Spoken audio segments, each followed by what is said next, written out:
Oh, would you look at that? So when I make these videos, it's going to be self-explanatory that Lumtech is my own business. I feel like going to the beach and having an early beer. That's what I feel like. So I just put in some shit. Good morning. It's a Monday, almost 6 AM. We just got a few Nayax VPOS installs to do today on one site up north near Wangara. 2 vacuum cleaners, 1 dog wash, and an Aztec change machine. Now, ordinarily, this is quite a mundane task now. I've done hundreds of these things. But I actually did a few the last few days. I didn't record anything due to that nature of it being mundane. And then each one that I did, something really terrible went wrong. I had a lot to figure out, and every time I did it, I thought, damn, you know what, I should have had the camera on my head. So this time, we'll keep it recording. Anyway, about a 50-minute drive up to there. We'll probably hit some traffic on the way as well, so maybe an hour. And we'll catch up with you guys in a little bit.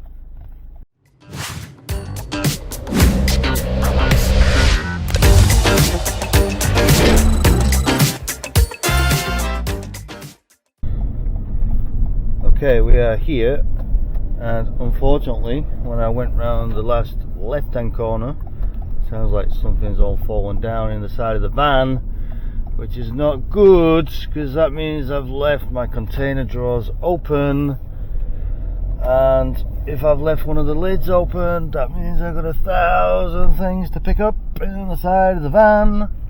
I know, because I've done it before. Oh no, I'm not looking forward to this.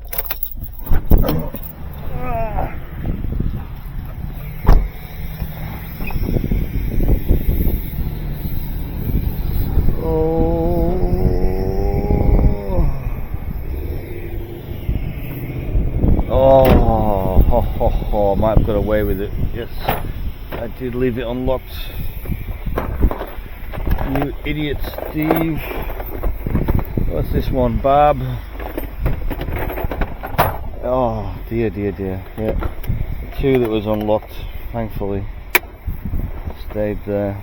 Yeah, I've done that before where, which one was it? Yeah, it was this one. All the ferrules just came out everywhere, everything all over the place. It took me about an hour to pick them up off the floor. Thank God we didn't have that this time. Hey mate. Hey mate, how are you? Not too bad. Just you here at the moment? Just me at the moment, yeah. Oh good mate, no worries. Nayax, are you? I am doing Nayax, yes. Good. Vacuum keys. We're starting the vacuums first. If I can find the keys. Lovely job. Right, is there any Nayax here? Excellent, thank you. Not a problem. Alright, so we'll start on the vacuum cleaners. Reason being, it's starting to warm up now, and the sun's going to come over that ridge. And my white skin doesn't like it that much. So, these installations are pretty straightforward. Like I said earlier, I've done hundreds of these now, but the thing that takes the most time is actually getting all the tools out that you need. Every drill bit, every drill, every grinder. Each install is slightly different, but yeah, like if I have a site where it needs 10 of them, the first couple take me about an hour each, but then when I've got everything set up, I get it down to like 20 minutes. But this one, yeah, 2 vacuums. That's going to take me over an hour just to get set up and get them done. And then I'm onto a dog wash, which is not straightforward. It's an old dog wash, and I've got to figure out how to do the pulse circuitry. And then with a change machine, I say I had one of them the other day, exact same change machine. Should have been a relatively straightforward process. But then I couldn't access the change machine via Ethernet to do the software update, and yeah, ended up having to reformat SD cards, reprogram the unit. I had to bring in my own little baby router and all sorts of things. A laptop had to come out, all to get this thing working, and it was a nightmare. Add to that as well, the change machine is pretty thick steel, and you can't be on the inside and the outside at the same time because it's on a wall, and I had nobody there to help me, so that was a bit of a struggle. Anyway, so we should have next units that we need here, vacuum 1 and 2. No, vacuum, yeah, vac 1 and 2, so we'll start with those. Also, we've also got to install these for this customer.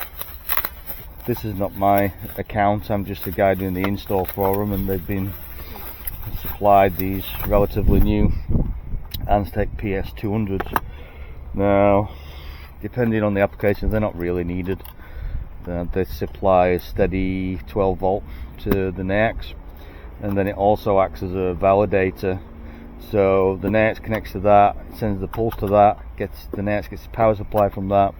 Then you can put a coin mech in there as well, and then you just have one pulse output to activate the machine. But you don't really need a good power supply for the Nayax now. They've gone through a lot of updates over time. You can just connect 24 volt AC to them and they're pretty fine. In fact, even with the standard Valve 361 validator, the black one, the molded one, that supplies sufficient power to these, as well as being a validator. So if the site's already got it, this is kind of a waste of money, but it is good in certain situations as well. But we've been asked to fit them, so that's what we're going to do. These are a pretty tight fit actually, to get the Nayax on here and get that box behind. I did a couple the other day. That's alright. I think first things first, we'll actually get the power off to these two vacuums, because they are quite dangerous inside there. No reason to work on it live. Up the stairs of doom.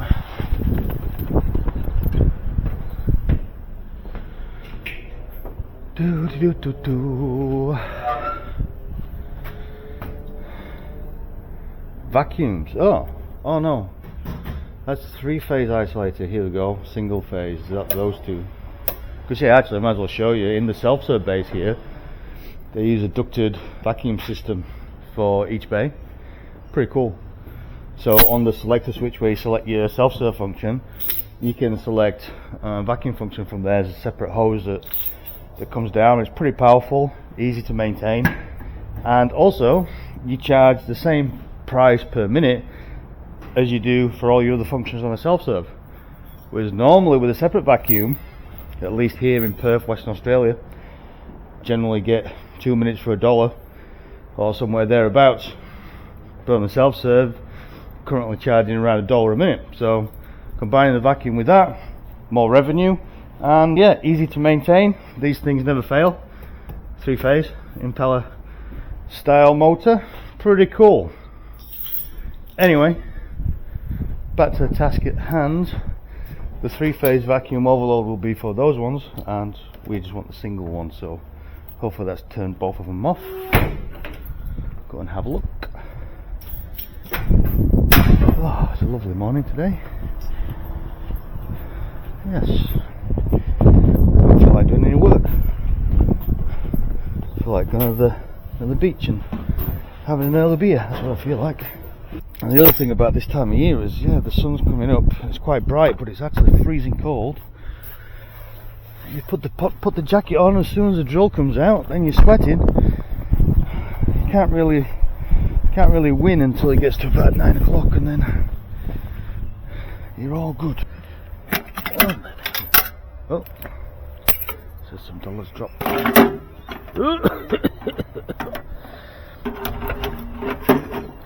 Yeah, so this validator here, the Valve 361, has its own power supply, and yeah, it's sufficient enough to supply power to the Nayax, but they don't want to use that, and especially on a vacuum like this where you've got very little space, it'd probably be better to use that. That's what I do when I supply the Nayax, do the installs.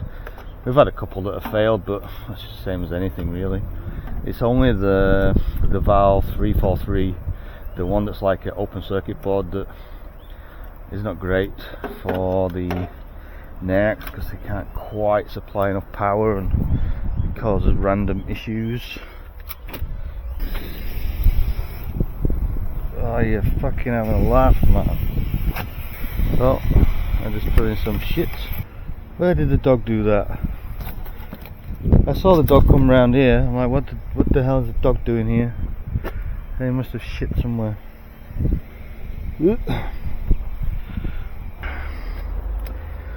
So So as you can see, we've got an existing Quest unit. The reason why we're changing these out is these are on the cellular 3G network, and that network is about to be closed down in Australia. Should have been closed down last month, I think, but as with any big organisation like that, there's delays and delays. So we've got another few weeks. And just in time, because this is actually the last site for this customer to change over in WA. So no stress. No stress. The thing I liked about the Quest unit, which is this thing, is it does actually have a physical relay output, so it's easy to wire into validators, etc., to give that input to get it to work. With the Nayax and some of the other devices, they actually used, I can explain it, they use inputs and outputs of a digital nature, let's just say that, you know, transistorized outputs, and you have to mess about sometimes to get that signal to work. Sometimes you have to wire in separate relays using the 5-volt line and a high or low comparator relay board, and blah, just, yeah. But these are a lot more functional. Obviously got the touch screen on there and different pricing options, etc. Whereas this one, you only get one price. You pick the price, you tap your card, and away you go. No touchscreen on these, but they were pretty reliable. They were reliable. They've come out with a new one now, and it's like twice the size.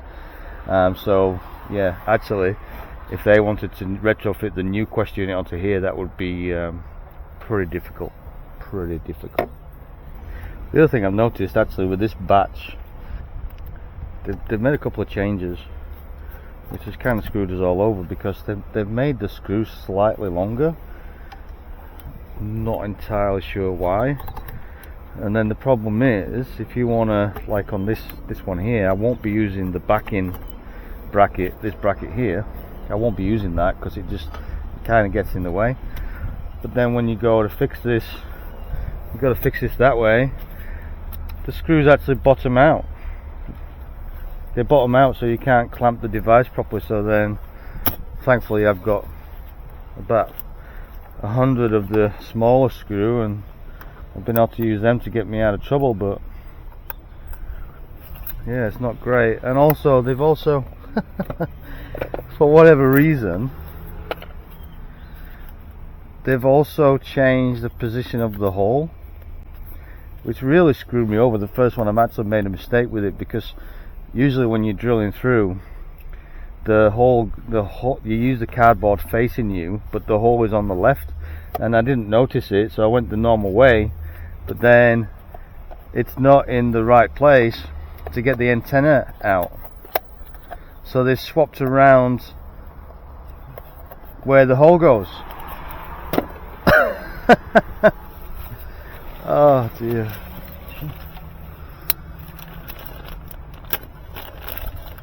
Well, I'll get these unpacked and get some tools out and start marking and drilling. I'm not in no big rush today. Well, I should be. I actually got quite a lot on. It's how it goes. Sometimes I got nothing at all to do, and then all of a sudden 10 customers all want me on the same day, and it's like, well, just one guy can only get to so many of you, unfortunately. And at this stage in my life, I'm not I decided not to do 12-14 hours a day every day. It's not the reason I set this business up. So yeah, the other unfortunate thing is that now these are basically worthless. Nobody's going to buy them off you, because they're all going to stop working. Well, they effectively go in the bin. Yes, I don't think I've actually talked about it really on this channel. I did want to, and I still do want to keep this channel separate. I do actually run my own business, and there might have been some telltale signs before, but now I've basically got the van wrap now. So when I make these videos, it's going to be self-explanatory that Lumtech is my own business. I mean, I could get away with saying that I I work for the company, but no, I mean, I've been in the car wash industry now for 25 years and I'm a bit sick and tired of working for other companies and getting run into the ground and getting very little reward for it. And I never really wanted to set up my own business, but I'm a little bit too young to retire, and I thought, why not? My own rules, my own boss, I do everything pretty much. Yeah, I'm happy. When I get home, I do a couple of invoices, catch up in a couple of emails, and that's it. I'm done for the day. Whereas you work for another company, and if you're a good employee, you seem to take on all the extra responsibility and get nothing for it, and you just never have a minute to yourself. It's work, eat and sleep, and you're expected to do things out of hours and not get rewarded for it, and the moment you complain about that, you're seen as a bad guy. I'm not dealing with that anymore. Not dealing with it. So yeah, just a short thing there, just to let you know that even though this is the Car Wash Tech and that's who I am, I do run my own business, and that business is Lumtech. You can find out more about that on the internet or Facebook or whatever, but yeah, for all intents and purposes, the Car Wash Tech is a separate channel, and I'm not going to bang on. It's just showing you guys, anybody that's interested in car washing or being a car wash technician, this is what you get up to every day, and maybe you guys will learn something along the way, such as how to install an Nayax device. Anyway, if I don't stop blabbing, I'm never going to get these things done. Because if there's one thing I'm not amazing at, it's actually working and talking at the same time. But that's alright. That's no massive rush at the moment.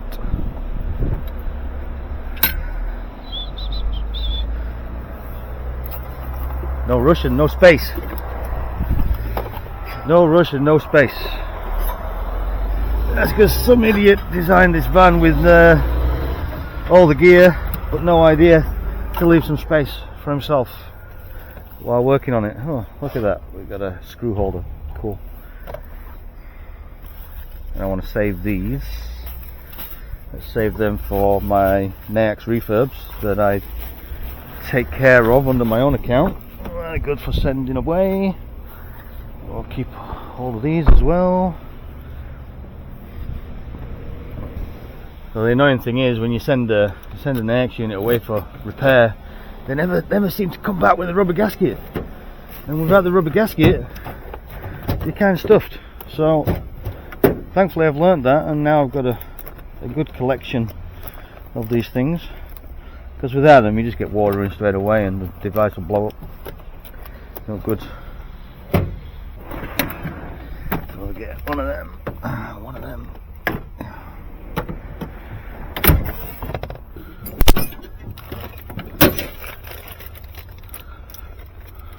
A little bag here that's just for Nayax, because you only need a few tools. 4mm pilot bit, 6mm main bit, 20mm hole saw. Also, you see I've got 2 drills out. That's usually because when I'm doing, 10 of these at a time, it's more efficient to have a different drill for every bit, if that makes sense. Use a new drill for the small one. Chuck is more true. Old drill for the big one, and I use my original cutout, that template, sorry.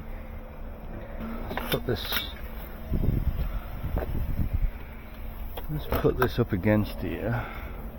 I'm going to get rid of all this old wiring as well, this relay here. I think the relay was to send signals back to the plant room, I think, for an old abacus counting system, which I don't need anymore. The Nayax will register the cash and the card transactions, so that's alright. Yeah, so if I remember, on these ones you've got to be careful not to go too close to the sides, because you have the retaining backing bracket thing there. If you go too close, oh yeah, that's it, if you go too close to the side, it'll obscure the screws and it won't close properly, so you've got to come over here. I want to try and use, always try and use the existing hole where we can, the big one. So come down and over to there, but then the problem is when the Nayax, because the Nayax sits out here, you can't get the lock in. Yeah, that's right. So I think I actually had to drill new holes, and then when you pull it out as well, it can't be too low. What the hell? It can't be too low because then they won't be able to pull it out. So you've got to be a happy medium, so they can get the lock out and they can pull the panel out with the bottom clearance. So I think that should be okay there. That's I prefer to drill these inside the panel, but there's very little space behind because of all the cables and circuitry there, so I'll do it in the van.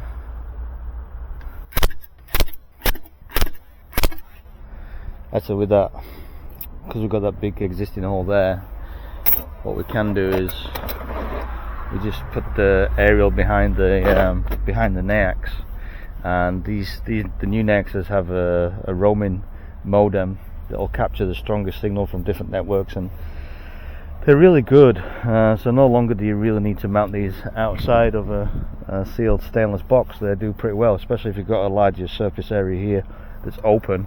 It'll allow it to transmit through the plastic and yeah, do a better job. So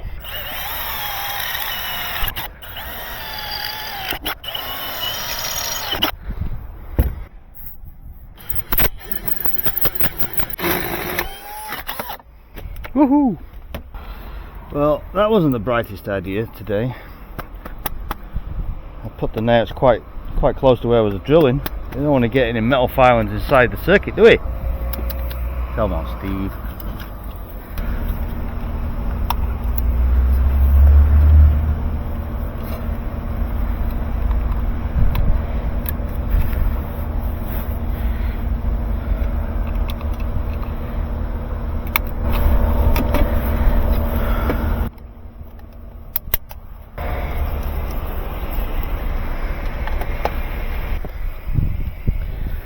Alright, that's the next one.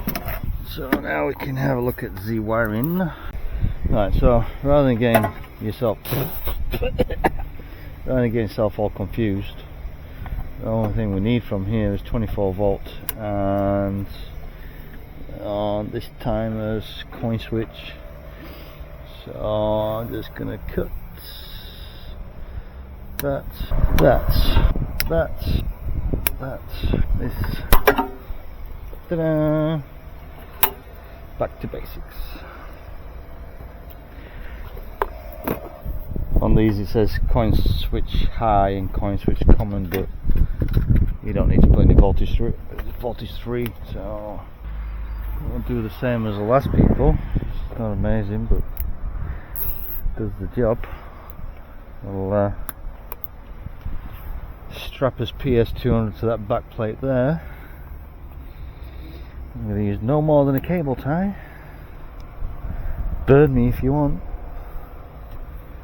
But it's all 24 volt. Wouldn't hurt anybody if it did ever fall off. It's convenient. There's a transformer behind there, so yeah. I don't want to take the plate out to make sure where I can drill it to do the mounting. I've actually run out of DIN rail as well. These are DIN rail capable mounting, but let's be honest here. So if that's going to go there, this needs to be long enough so it can be taken out, sat there, and then wires are going to go into there. So cut it here.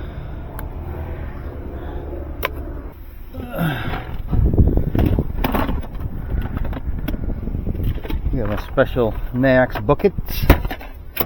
Some heat shrink, 7mm for this one.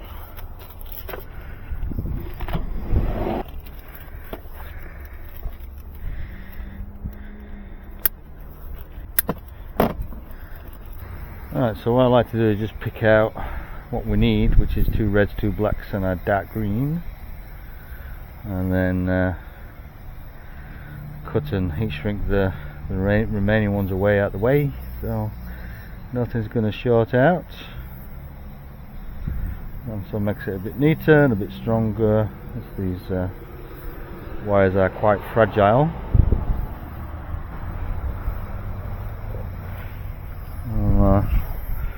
Just like to group them up and then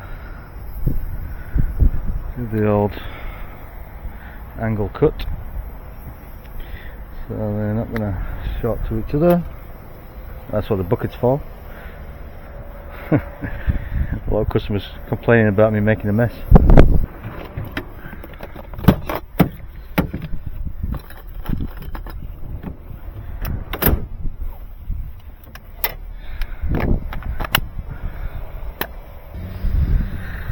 See, 2 reds, 2 blacks and a dark green. Red being plus or live, black being 0 or negative, and the dark green being pulse number 1, which is all we need.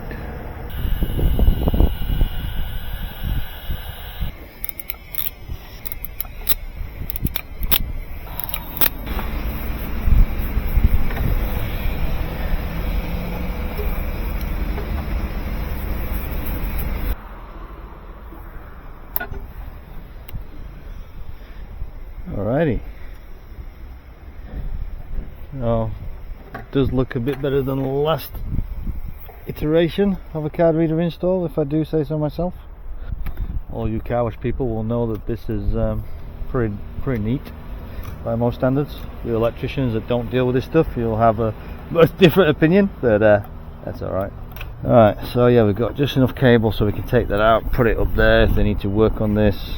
We'll just get this aerial tucked away and tied in here. Try and get it close to the plastic opening.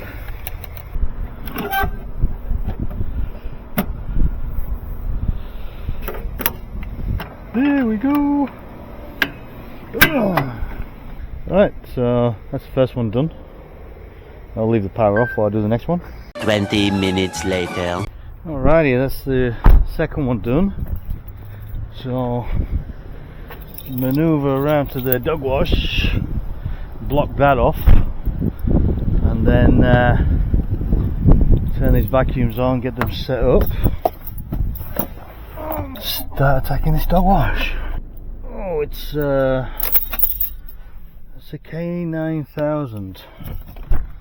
This should be alright. The last one was a WashTec Burkert one, which was a royal pain to get sorted out. We had to fit the Nayax, obviously, the PS200 power supply, the high-low comparative relay, the existing validator 343. It was a nightmare, absolute nightmare. Alright, give these vacuums a test on coins first and then let them boot up and do their thing.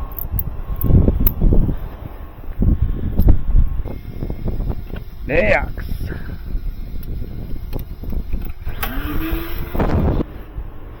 Alrighty.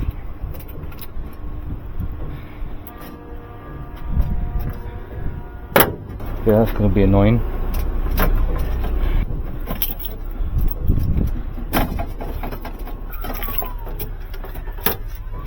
Alrighty, what do we have? Very similar. We have a valve 343 in this.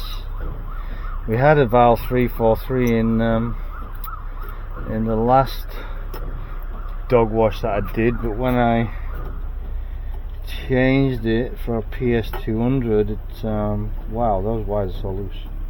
How is this even working? Look at that. Yeah, it didn't work. Okay.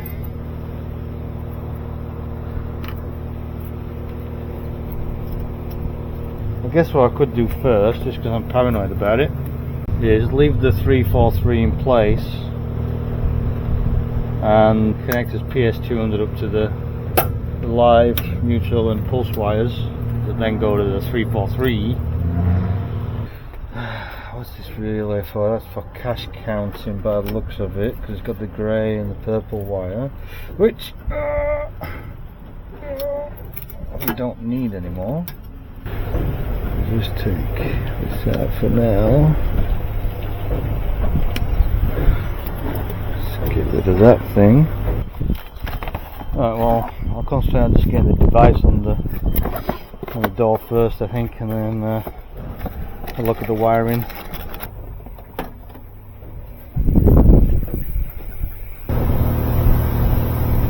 Yeah, that looks okay to me.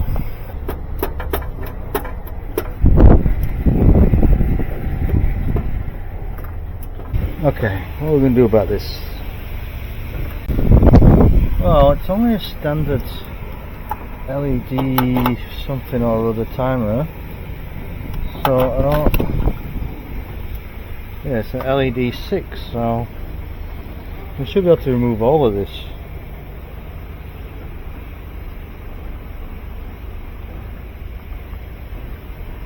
Should just be able to remove it and replace it. It's not like the other DogWash I was working on. That was all proprietary stuff, proprietary timer, and it just wouldn't work with the PS200 because of the kind of signal output. But hopefully this one will be alright. So what we've got power in, which loops across to the relay output, which is orange and black, so it needs a live signal. But then there's also, oh wait a minute, yeah, we've got a note reader on here. Really? Shit, fucking shit wiring.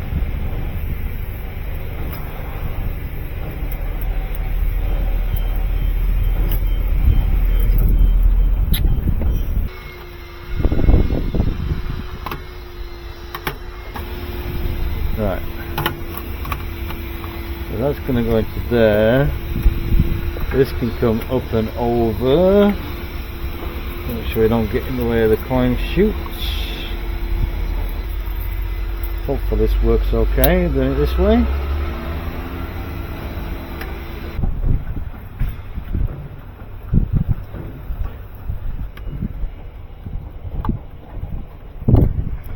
Alrighty. Switch this on, get the Nayax programmed, and see how we go. Right, let's try the coins. Yeah, coins are still working.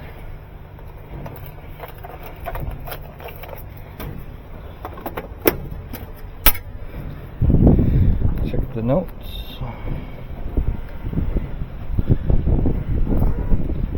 Yep, cool.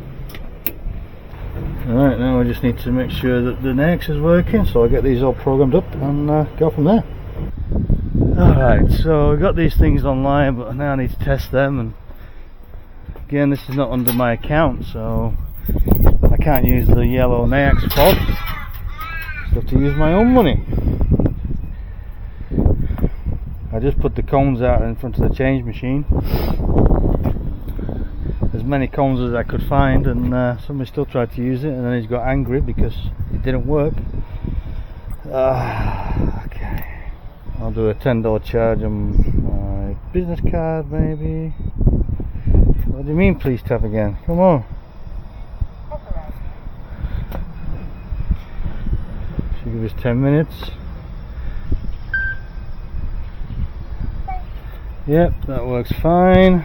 Alright, now we're onto the change machine, which, as I alluded to earlier, I'd started having a look. I think it's going to be a nightmare. Alright, so the Anstet units are always a bit of a struggle. Well, usually they are, they shouldn't be, but they are. Oh. So they use, I'll show you in a bit, but they use an SD card on the main board for them, which holds all the web pages, and a lot of times that can get corrupted, so you can't access the machine. Now, I need to access the machine in order to do a firmware update. That's annoying. The problem is the display there, if I turn that back on, is not working, and that display shows me the IP address of this unit. So then you think, oh, that's not too bad. It's obviously plugged into Ethernet. We'll just run a scan, but this is not finding it. So maybe that Ethernet port is not on the same network. So where is it? Here. Right, so that one is going into that one there. So I think what I'll do is I'll get my laptop out, I'll plug into there, then do an IP scan. It's just easier because otherwise what I've got to do is I've got to format the SD card and then I lose all the site settings, including the receipt details, etc., which actually I just found one here, so that's good. I'll know what to put in if I have to wipe it. But then also what can happen is the SD card that's in there is completely corrupted and you can't reformat it, so then you have to go and buy one, which I used one on the last job and I don't have any left at the moment, so then I have to go shopping. Ah, bugger.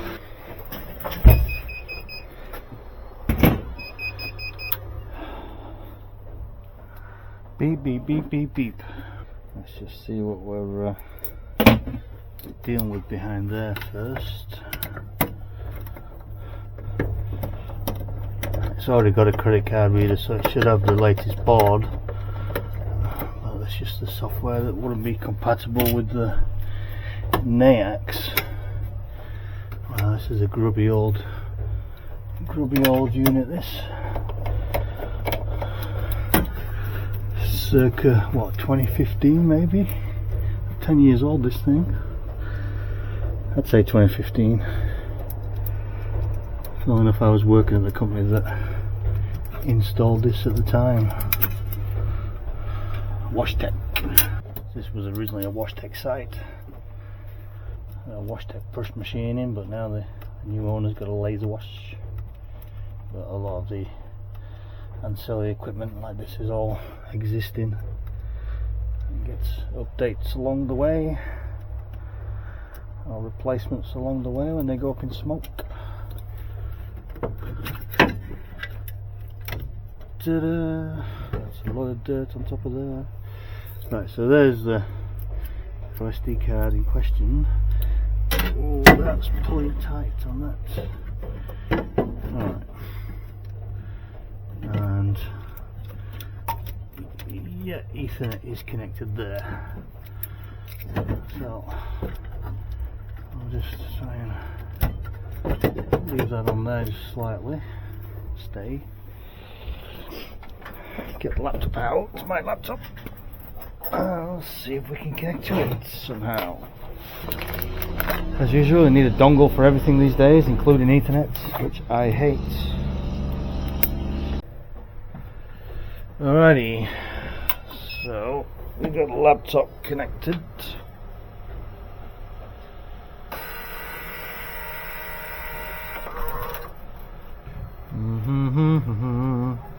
Right, so we'll just see what network we are on.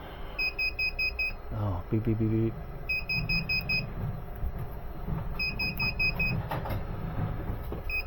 One or two wants to say .55. Okay, we'll do a sweep of that range. 192 wants to do 551 at 254. Yep, that's the same one. So we're looking for the manufacturer there should be 3Com. IP is usually .75. Well, that's how I used to set it, but we'll see. Oh, we've got 3Com there. .71. That'll be the entry unit though, which is not what we want. We want the change machine. Okay. Yep. There's nothing there. Nothing there. Well, what we can do, there's a little trick we can do first before we get to the SD card stuff, because actually that should show up anyway. What we can do is default the IP settings, network settings, holding the switch in. The only thing is it should come up with a confirmation on the display, but I can't see it.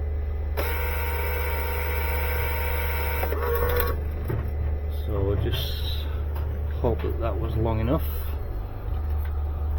and then try and get this on without shorting anything out. So we need the power left on now. Oh. Come on, mate.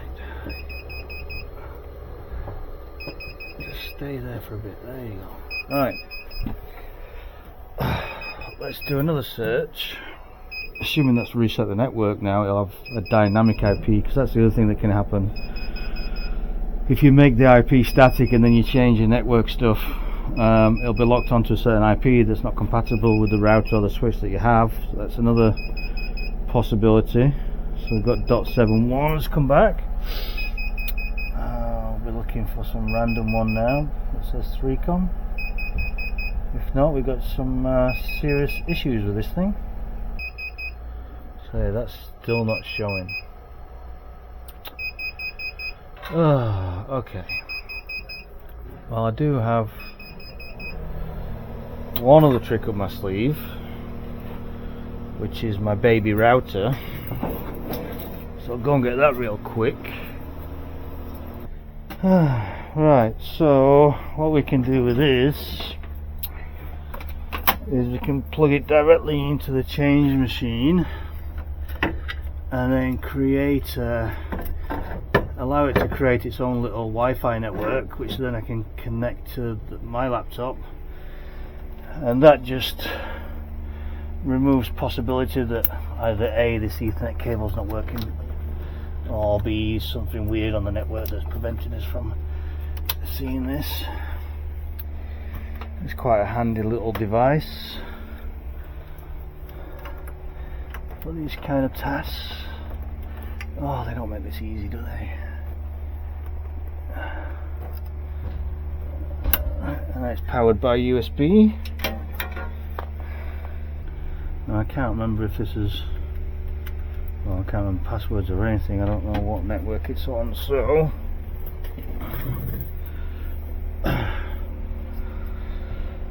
disconnect as Ethernet.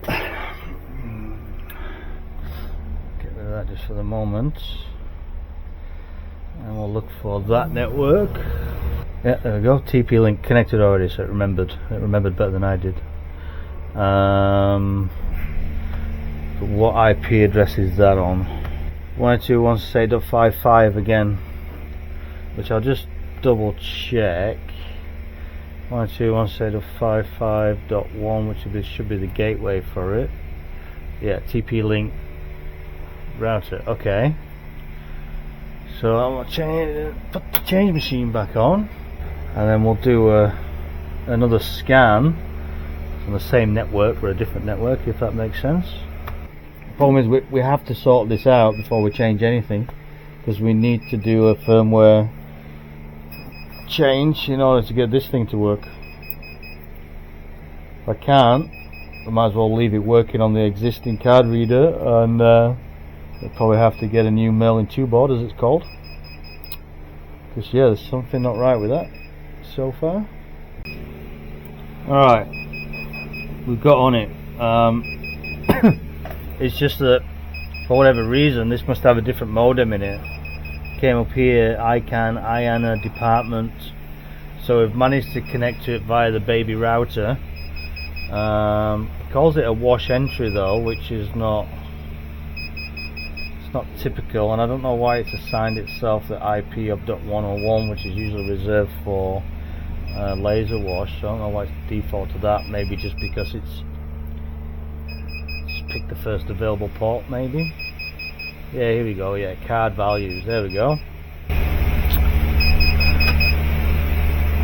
Oh, it's not configured. Why isn't it configured? I haven't reset it. I only reset the IP configuration. Why is it defaulted?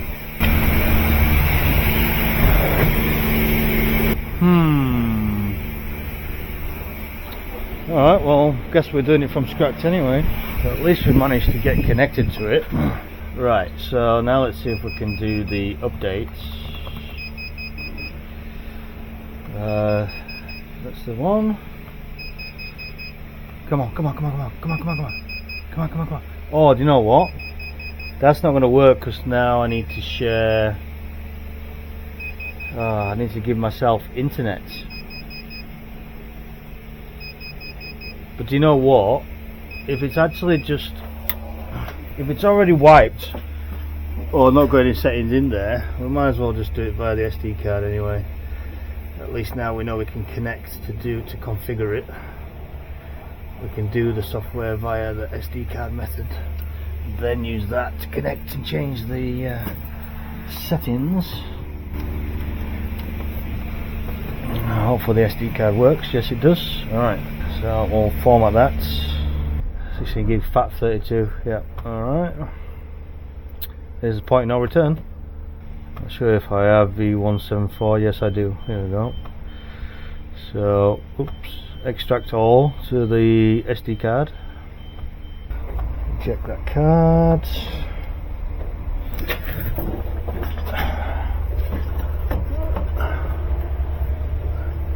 Oh, why do they make these things so awkward?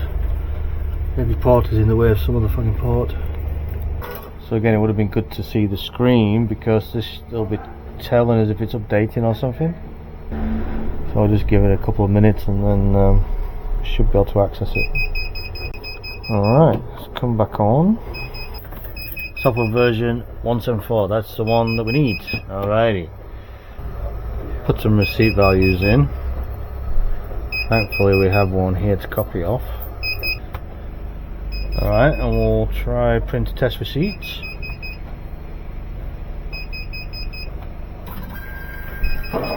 Let's see what that looks like.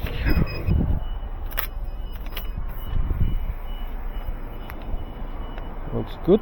Right, so if we just quickly check the other settings, then we can turn it off and concentrate on the physical part of the installation. Sometimes it can be a real pain. Let's say you have to put a new SD card in and whatever else, but no, this one seems to go alright. Once we've got these settings in, it doesn't really need to be connected to the internet anyway. Only the Nayax reader does, because this one's going to use Ethernet, not cellular. So probably leave the Ethernet on this and use that same cable to get the network to the Nayax instead. I can't concentrate with this stupid beep beep beep beep beep. Let's get this Nayax installed. Shut up. Yeah, this is going to be a pain. See it now, because we have to do some drilling in there, I think, unless we've got the right metalwork, which on the last two jobs I didn't have the correct metalwork. Oh, come on Steve, get it right. 8 more. And if I've got to do any drilling and cutting through, that's going to be a nightmare. Looks like somebody's sewing concealed this one as well, so that'll be good to try and get off. There's one little screw holding the card reader in, by the looks of it. So I need to pop that out from that side and then smash the plate through from this side, but it is silicone sealed, so might have a bit of a drama there.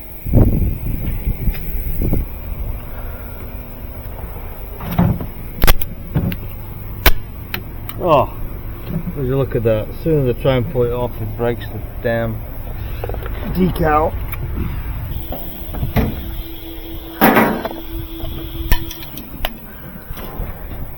Alright. It does look like it's been sealed. And if we can get a edge on it, maybe.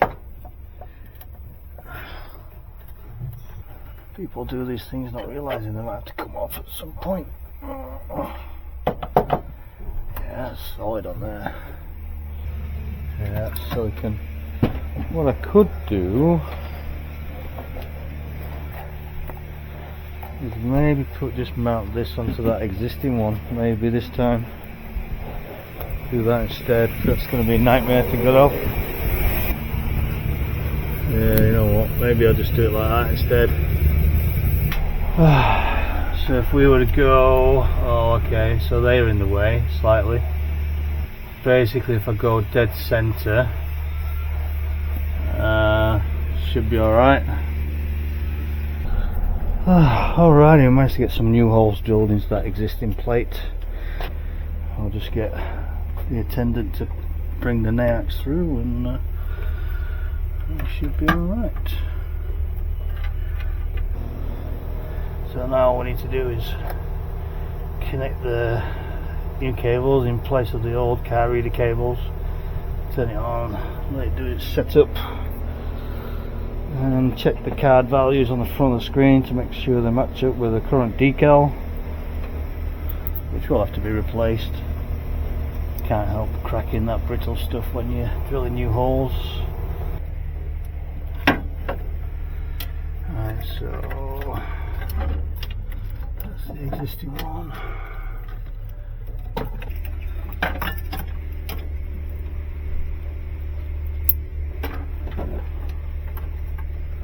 Just gonna go into this.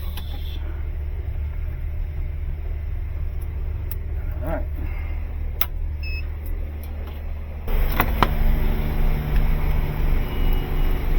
There we go, good as new. Alright, let's boot it up. We're going to get rid of this problem here as well. Alright, so I can't see the card values on the screen because we've got this issue with a goddamn $2 that needs to be paid out from the last guy, the grumpy old guy.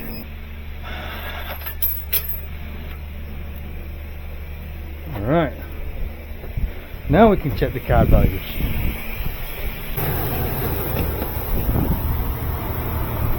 Uh, 10, 10, 20. So a 20 and a 10 is wrong. Cheers, mate. So we got card values mixed up, which is always the same. Because we've got two 10s and a 20, we don't know which 10 it is that's mixed up. Right, we've got two 10s and a 20. So I would say probably number 2 is in the wrong spot, maybe.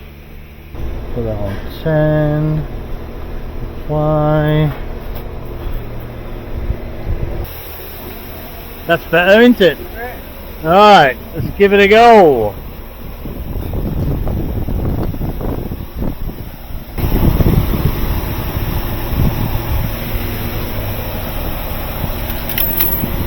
Right, that should have been $10. Alright, we are good. So I'll just rip out my baby router that saved the day again, and put the remaining nuts and bolts and screws and whatever in this, tidy it up, put everything away, and we're done. Oh, alrighty. That's it for us for this one. Couple of Nayax on the vacs, Nayax on the DogWash, and a nightmare Nayax on the change machine. Easy peasy, lovely jubbly. It looks like I'll be quiet early for a beer or 2 or 10 today. Woohoo! Alright guys, I'll catch up with you on the next one.